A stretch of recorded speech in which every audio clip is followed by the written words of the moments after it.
नमस्कार मंडळी, कसे आहात सगळे? All good. आय होप सगळेजण आनंदी राहा, खुश राहा, मजा करा, मस्त राहा. नो टेन्शन, नो बकवास. तर आज झालं असं ना, एक छोटीशी मिसअंडरस्टँडिंग झाले. ठीक आहे. तर बरेच जणांच्या लाईफमध्ये आसपास असं होत असेल ना की एखादी व्यक्ती आहे, ती बाहेर खूप चांगली आहे, खूप खूप चांगली आहे.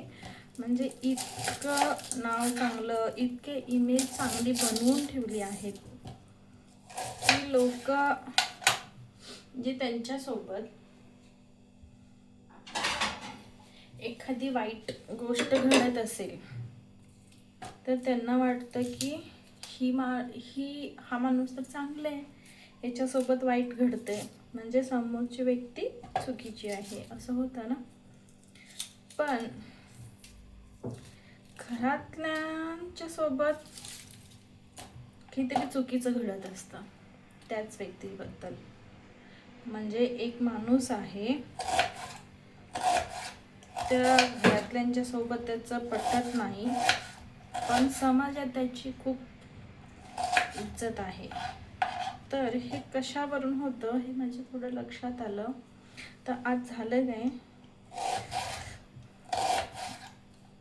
कारल्याचं लोणचं मी काल बनवलं होतं, ते इतकं मस्त झालं होतं.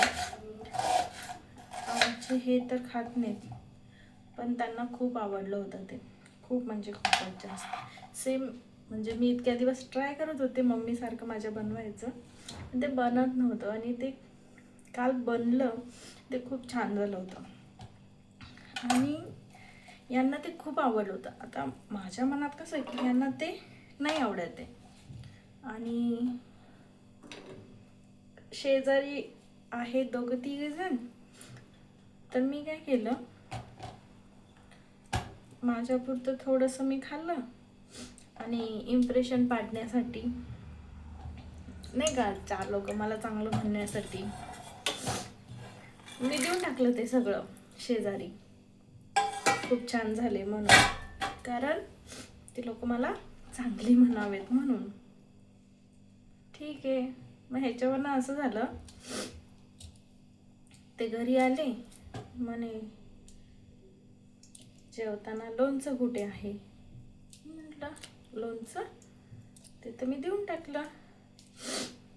ते थोडेसे हताश झाले. ठीक आहे. मग माझ्या लक्षात आलं की आपण लोकांच्या नजरेत चांगलं बनता बनता ना आपल्या घरातल्या माणसाला किती दुखवतो. असं सगळ्यांच्या घरात घडतं. आपण जी लोक म्हणतात ना, 4 लोक काय म्हणतील, 4 लोक काय म्हणतील, ते 4 लोकांना इम्प्रेस करण्यासाठी ना आपलं घरातलं रक्ताचं नातं कित्येक लोक बळी देतात, है ना. ऑलमोस्ट सगळ्यांच्या घरात हे होतं, ऑलमोस्ट सगळ्यांच्या घरी होतं. सगळेजण फक्त जे लोक मॅटरच करत नाही आहेत आपल्या आयुष्यात त्यांना इम्प्रेस करत बसलेत, आणि जे लोक ॲक्च्युली मॅटर करतात ते त्यांच्यापासून लांब आहेत. त्यामुळं तर काय याचा मला काय सर्व ती समजेल ना, शक्यतो करून आपली जी जवळची माणसं आहेत ना त्यांना जपा. लोकांना वाटतं गाव येईल मला सांभाळायला, गाव येईल मला बघायला, मी सांभाळलेली माणसंच मला बघतील. आता दुनिया तशी नाही.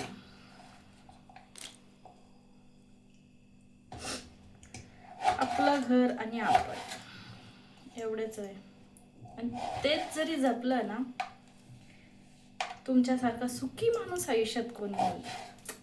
भाजी कापते म्हणून चहा वाजा होतं. तुमच्यासोबत जर तुमचे घरचे लोक आहेत ना, तुमचे प्रिय लोक तुमच्यासोबत आहेत ना, तुमच्या आयुष्यात काय चाललंय याने काहीच फरक पडत नाही बरं का. खरंच काहीच फरक पडत नाही. पैसा कमी असू दे, इज्जत कमी असू दे, बाहेर लोक लाख काही पण बोलू देत, पण तुम्ही तुमच्या माणसासोबत खुश आहे ना, बस, बाकी काहीच नको. ॲक्च्युली आमचं नातं थोडं तसंच आहे. आम्ही बाहेर किती वाईट असलो तरी आम्ही एकमेकांसाठी, म्हणजे मी आणि माझा नवरा एकमेकासाठी खूप पुरेसे आहोत ना. हो. आता आमचं मूल काही झालं तरी डिटॅचमेंट हल्ली काय होतं माहिती आहे, म्हणजे घरच्या लोकांना ना ग्रँटेड घेतात. ह्यांना काही बोला, कशी वागणूक करा, लोकांना असं वाटतं हे जाणार कुठे, यांना आहेच कोण आपल्याशिवाय. असं नसतं. जेवढे तुम्ही बाहेरच्या लोकांना जपत नाही ना, त्याच्या 10 पटीनं तुम्ही घरच्या माणसांना जपायला हवं. घरचा माणूस महत्वाचा का बाहेरचा माणूस महत्वाचा, हो की नाही. घरातल्या माणसांना कुत्र्यासारखी वागणूक द्यायची, ते काच राहतील मग तुमच्यासोबत, हो की नाही. मग शेवटी मग तुम्हाला बाहेरच्या लोकांच्या शिवाय पर्यायच नाहीये. तुम्ही बाहेरच्या लोकांना मस्त गुलुगुलू केलं आणि घरातल्या माणसांना साधी किंमत सुद्धा, थोडी किंमत द्यावी असंही तुम्हाला वाटत नाही. आणि तुम्हाला वाटतं माझ्यासोबतच वाईट का झालं, माझ्यासोबतच असं का झालं. कुठेतरी आपणच कमी पडलेलो असतो.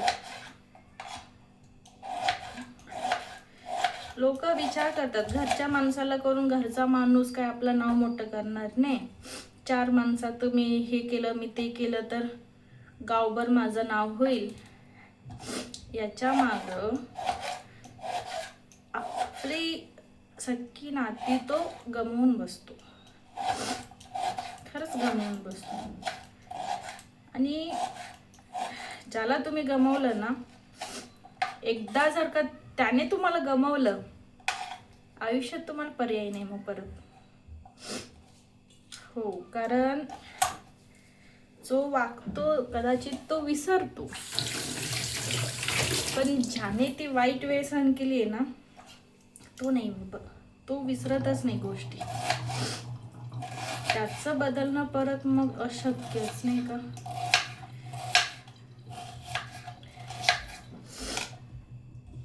बाय.